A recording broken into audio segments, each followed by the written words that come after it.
Hi guys, it's Christine, physical therapist. I'm here again to give you another week of YouTube video exercises that we can do at home. From the great input that you guys received that you really like the YouTube videos because there's something you can always look back to and reference, I decided to do one on transitions today. I'm going to cover 3 different transitions. One is going to be rolling from prone to supine, also known as rolling from belly to back. The second one is going to be going from laying on the side to a sitting up position. And finally, I'm going to go over transitioning from a crawling or 4-point position to kneeling and then up through standing. This is going to be a little difficult. I'm going to complete this on my child. Just try to do the best you can to relay it to your child. And as always, if you have any questions at all, please don't hesitate to ask. Hope this is helpful. So the first transition we're going to go over today is the rolling from supine to prone and prone to supine. So starting on the back, the first trick that you're going to do, the side that you're rotating to, so he's going to rotate towards his left. We're going to put that left arm straight above his head. We're going to keep the left leg straight. You're going to bend the right leg, and you put that right arm across your body. Next, what you're going to do to help them out, you're going to give a little tactile cue to their stomach area that causes them to want to rotate, and then cue underneath the shoulders, and it kind of wants to make them go up into a prone on elbows position. And also at the same time, I'm giving him some cues to his back muscles to make him want to extend up straight. Okay, so that is supine to prone, and now we're going to go prone to supine. So same thing, the side that we're going to rotate towards, you make sure to keep those extremities straight. So he's going to straighten the left arm, straighten the left leg. We're going to bend, like rotate him a little bit towards the side he's going to, bend up the right leg. And then what we're going to do again is give a little cue to his back muscles, and that makes him want to rotate to his back. Very good. Now, something else that you can do to help them, and I'm going to demonstrate this really quick because I forgot to show you the first time around. You have something that you want them to look up at. So their favorite toy. So say I'm going to rotate to his left side. He's going to bring that left arm straight, left leg straight, bend up the right leg, cross over the right arm. I'm going to give him the cue to his stomach muscles and make him want to rotate. And I'm going to put this so it makes him want to lift his head up. Lift your head up.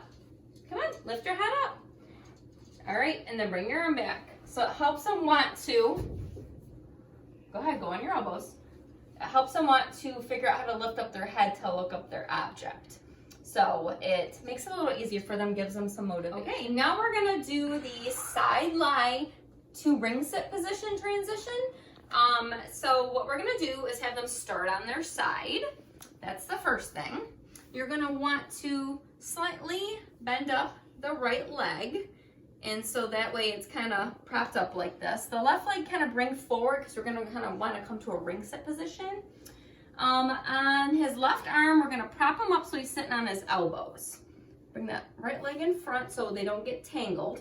Then you're gonna give him a cue at his stomach area, but also keep pressure on that hip. So that way the momentum allows him to keep coming in the upward direction. So I'm gonna give him a little cue to his belly. He's gonna sit up.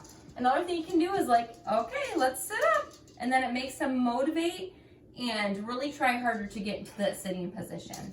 And then from there, you can have them sit with propping with their arms. We can work on some challenging their balance by reaching in different directions. Take your left arm, reach the toy. Good. And then we can do the opposite side.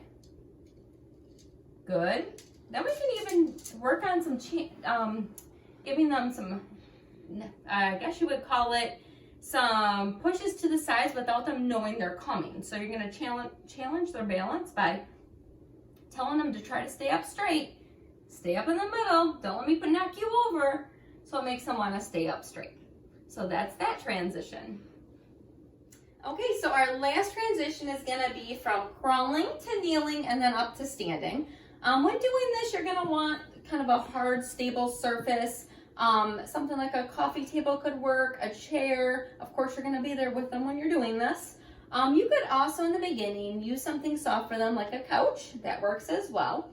So the first portion of this, you're going to ask them to go from crawling on their hands and knees to kneeling. So you're going to say, okay, Marshall, get as close to the chair as you can. Oh, hold on. Get down. All right, we're going to bring one arm up, and then we're going to bring the other arm up. All right, now bring your legs closer. Okay, so that is going from hands and knees to kneeling. The next step of this is going to go from kneeling up to standing. And we want to be careful that we're teaching them the right way when doing this. So what we're going to want to do is make sure to remind them, keep pushing through your hands. All right, Marshall, just please bring up your right leg. All right, when I get ready to give you your cues, that's when I want you to stand. Okay, 1, 2, 3, stand. And obviously this chair is not the right height for us, but it's okay, we'll make it work. Now I'm going to go ahead and have him come down and show you what I don't want them doing. Going to come on down. So the whole point of this transition is to work on dissociation of the legs. We want to be able to use one leg separate from the other. It just helps the neuromuscular system and helps teach their muscles to do the right thing, helps them learn how to walk. So when we're walking, we always put one foot forward and then the other. So he's going to show us what we don't want to do. So hands on the surface. What we don't want to let them do is push through their arms and then just kind of pull themselves up using their arms. Go ahead, show us what we don't want to do. Yes, so see how he just pushed up? And it was really just using his upper extremities and pulling his legs through it. So I hope that helps. I hope that you're able to get something out of this and relay that to your own child. And remember, if you have any questions at all, please do not hesitate to ask.